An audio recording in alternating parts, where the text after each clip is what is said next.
মার্কিন কেন্দ্রীয় গোয়েন্দা সংস্থা সিআইএ, ইসরায়েলের মোসাদ ও অন্যান্য গোয়েন্দা সংস্থা ইরানের নতুন সর্বোচ্চ নেতা মোস্তফা খামেনির উপস্থিতি খুঁজছে।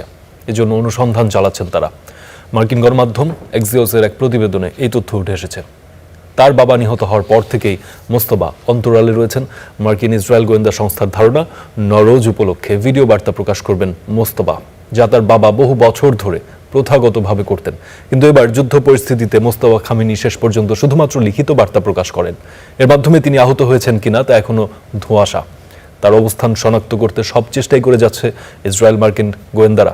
এক্সিওসের প্রতিবেদন আরও বলছে, সিআইএ এখন নওরোজে নোটের সঙ্গে প্রকাশিত খামেনির ছবিগুলো সম্প্রতি তোলা হয়েছে কিনা তা যাচাই করছে। তবে নিরাপত্তা ঝুঁকি নিয়ে ইরানের প্রেসিডেন্ট মাসুদ পেজেশকিয়ান ভিডিও বার্তা দিয়েছেন। মার্কিন কর্মকর্তারা মোস্তফার অনুপস্থিতিকে বড় সতর্কবার্তা হিসেবে দেখছে।